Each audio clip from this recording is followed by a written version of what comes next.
Hello everyone, it's Debra Kasowski. Join me in this video as we talk about moving from constant doing to being with Tutti Taygerly. Learn how to face adversity and overcome resistance and understanding what resistance tells you. Get curious about the path it's taking you to really achieve high performance and really utilizing that pause and reflection to learn and grow into who you are meant to be. Right? I think we don't celebrate enough of some of these accomplishments and achievements.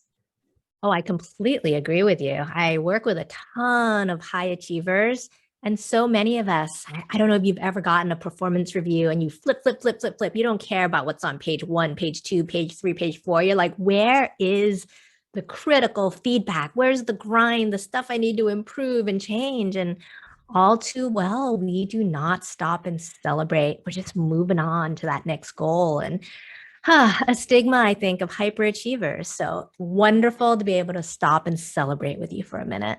I take us back a little bit, as kids, and I'm Thai Chinese, so I had a very Asian tiger mom, and I was brought up to really value all those gold stars you collect in school.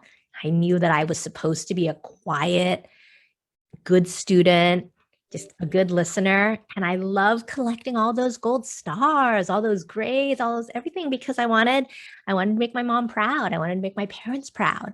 And then somewhere along the line, I got really stuck in this pattern of, all right, what's that? I need to be valedictorian. I need to get into this school. I need to get work at these top name brand companies and keep ascending that career ladder. And I would say that for many people, this is a beautiful, wonderful path. I think for me, I was stuck almost in robotic zombie mode, running, running, running to do more. You know, that feeling when you've just got that to-do list and you want to check everything off and hit all those big goals and the company's OKRs. And at some point in time, I realized I was running and achieving simply for the sake of achieving and not anything else. There's not one common answer for everyone, but I think my life was so balanced. If you imagine a teeter-totter between being and doing, all I was doing was doing, running just for the sake of busyness. So I'd say I'm still tipped on the side of doing, but it's a little more balanced to consider a lot more about what fulfills me. Yeah. I don't know about you, but I find that when I hit adversity, the number one go-to is let's keep everything the same. If I can keep everything the same, I'm going to be okay. And I find that there comes a certain point where that only works to a certain extent. And then it's like, okay, you can't keep doing. You have to be forced into being. So I know whenever I hit adversity and there's a new direction for me to go, my first reaction is pure resistance. It's that, no, I don't wanna. And it's just that tenseness, as you were talking about, just you want to control it, you want to keep doing the same things. And I've learned to kind of feel that now. Just notice really, and working with my clients to do, notice what do you have the strongest reactions to? Both the positive strong reactions, oh, that would be really cool. That one might be a little easier. And then the negative resistance, I would never do that. Because I think like those extremities of emotion and noticing that those feelings in your body, that's a little bit of starting to name that being bit. And then what I found with a lot of my clients, because I work with a lot of intense driven people, eventually you move through the resistance, through that first initial thing that you were describing, that push. I think similar to what you were talking about, it's the adversity. Like for me, I almost follow the path of resistance now. Like that there's something interesting there. There's like a spark, there's some energy, there's some creativity, there's something interesting there. So let's investigate it a little more. It's really about being curious, just like you said, investigating in it. And it is kind of exciting. It's like, why am I feeling this way? What is this resistance trying to teach me? Now, when you are thinking about helping individuals move through some of that resistance, are you spending time helping them get creative with their thinking or thinking creatively? Yeah. And I'd say I love the flip of the two. I'd say it's both. You know, a lot of the way that I did my work when I worked at startups and design firms was I would be chartered, my team and I would be chartered with coming up with the next big creative solution.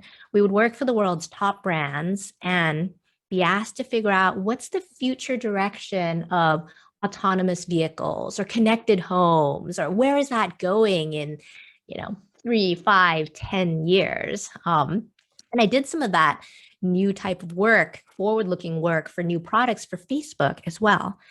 And I think one of the things that you really have to be able to do is to envision wild, wacky, crazy ideas. And the design process, which is what leads to thinking creatively, I think is based on a couple of things. The first is curiosity, deep, deep curiosity for, oh, how might people interact with cars in a different way? How might people have needs and wish to have these things just happen in a connected home? What would it be like if we could connect with people over certain types of video and fandoms in ways that's never happened before? And I think being curious and asking questions, not coming to solutions, asking questions opens up possibility. And the path, I believe, of creativity is a path that is divergent and convergent. So opening and closing, opening and closing. And we've all heard of brainstorming. And sometimes there's kind of a punch in the gut when you hear that, because you're like, oh my God, I don't want to do that again. We've all been in terrible brainstorms. And I would say, even coming up with terrible ideas, the volume of it shifts your brain. It shifts your brain to being like silly, to groaning, to being like, oh my gosh, I'm going to throw out another bad idea. And eventually, when you get to the 30th, 40th, 50th idea, you're like, maybe there's something in it. And the divergence is the opening up to possibility and perspective. And then you kind of focus. You're like, let's pick this one. Let's try and do something with this. Might be bad, might be good. Let's try it. Let's run an experiment. And I think the magic of this creativity is you keep repeating this over and over again, opening up to perspectives, focusing on a thing to try and experiment with. And they could all be bad. But if you keep repeating that, you're going to get to something good, which is, I believe, trusting the process of creativity. I would believe that the word impossible is not an option.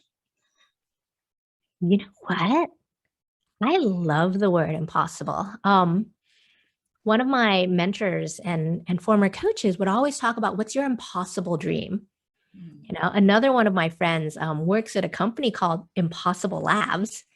And I was just speaking to a client earlier this week about 50-50 goals.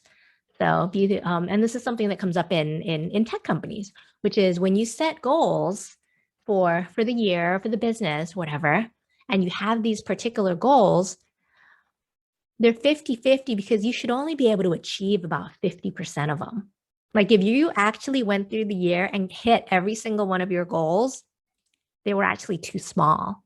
So I love the word impossible because it pushes the boundaries of the thinking a little bit to be like, what would you call something that was impossible? And then I think your point, which is spot on, is that, well, really, is it? Is it impossible? Let's not rein ourselves in first. Let's go impossible and then figure out what happens from there. So I love that word.